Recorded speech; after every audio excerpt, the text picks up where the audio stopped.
Today I'm making my famous angel food. This is so easy and it's so delicious, and it's an easy way to use up extra eggs if you're like us and you have chickens and lots of extra eggs. Every once in a while you can use up 13 of them by making this angel food. What we're going to do first is separate these, and we only are going to be using the whites. We're going to need a KitchenAid mixer, a large separate bowl with a sieve so we can sift the flour, and an ungreased angel food pan with the removable bottom.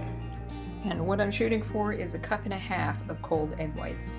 So this is one of the only times that I will measure the egg whites. And this took about 12.5 to get 1.5 cups. I have a little more than 1.5 cups, but that's okay.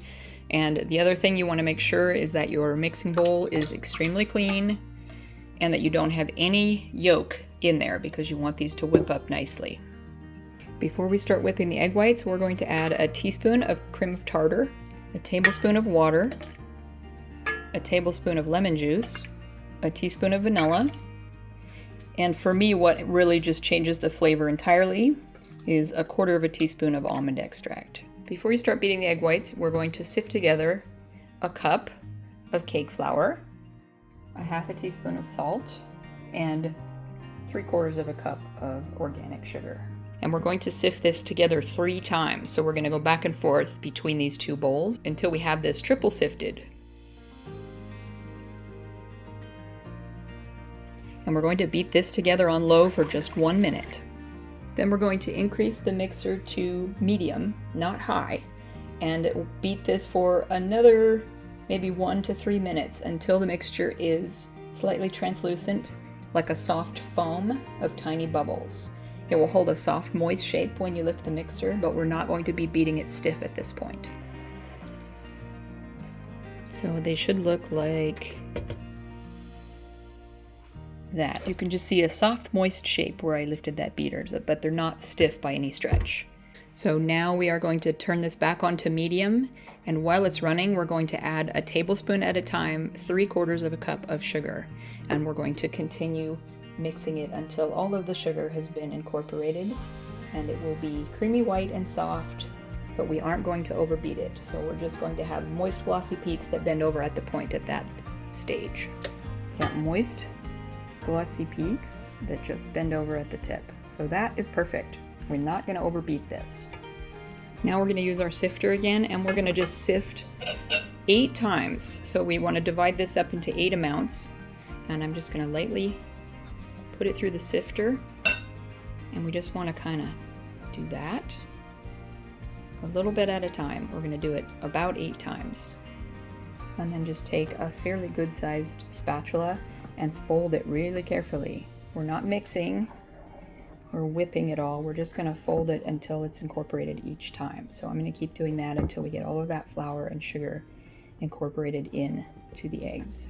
And once you have folded in all of the flour and sugar and salt in 6 additions, and just carefully fold it, but you want to make sure that it's definitely all incorporated into the egg whites. We're going to add it to the pan, ungreased, and get it in the oven. So once you get it in your pan, just gently, ever so carefully. The main thing we don't want to do is deflate the egg whites at all. So we're going to handle them very carefully. Just kind of get it spread where it's level in the pan. And then again, carefully, without disturbing the egg whites or jostling them, we're going to put that in a 350-degree oven for 25 to 40 minutes. We're going to bake that until it's a nice golden brown and a toothpick inserted in the center or a tester comes out clean. And that looks perfectly perfect. I can just tell by the color that that is good to go. We're going to go ahead and take that out, and I'll show you my trick for how to cool an angel food cake. And what you want to do is cool this upside down. And since it's not going to sit level upside down, what I have found is that a 15-ounce bottle of Worcestershire sauce works perfectly. So all I do is just take the bottle, put it in there like that, and stand the whole thing up carefully to cool. So I'm going to leave that there until it's all the way cool to the touch, and then I'll show you how you get the angel food out of there and get it ready to serve. And while that is waiting to cool, what I like to do is take some frozen berries. This is about 1 quart, and I'm I'm going to just start them defrosting there. And this is all I do for a topping. We're just going to add some sugar to these once they defrost and let them macerate for a little while, and it just basically makes a nice raspberry sauce to put over the cake. And once that is totally cool, we're going to take it off and it looks perfect. That looks amazing. That's the color you want. We're going to take a sharp, non-serrated knife, and you want to run it around the inside around this core here. Don't forget this part or it won't come out of the pan. It won't unmold. So you want to loosen that really well, and then you're going to take the same knife and go around the whole outside of the cake. You want to separate it really well from the sides of this pan because we're going to be unmolding it from the entire pan when we flip it over upside down onto a plate. Once you have that done, we're going to take the bottom out because this is a two-part pan, which is really cool. Angel food pans are two pieces usually. And what you want to do is take the knife again, and you want to go around the bottom to separate the cake from the bottom of the pan, right? Like that. So you're going to just put it in and go around the whole bottom of this to separate the cake from all the metal parts. I just take a plate like this and just give it carefully one flip over onto the plate or whatever you want to serve it on, just like that. And you can move it and center it on the plate, but that came out perfectly. And then it's ready to top with whatever you want to cover it with for your dessert.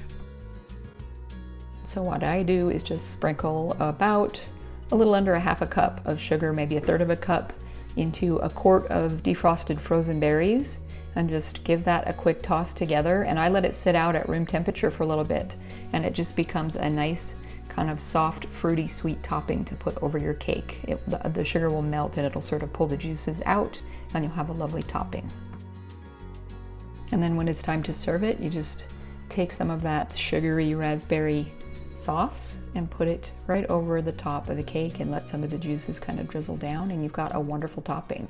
I hope this inspires you to try this wonderful summer dessert. Our family loves this. It's a big hit anytime I make it. Everyone loves it. Thanks for watching. We'll see you in the next video.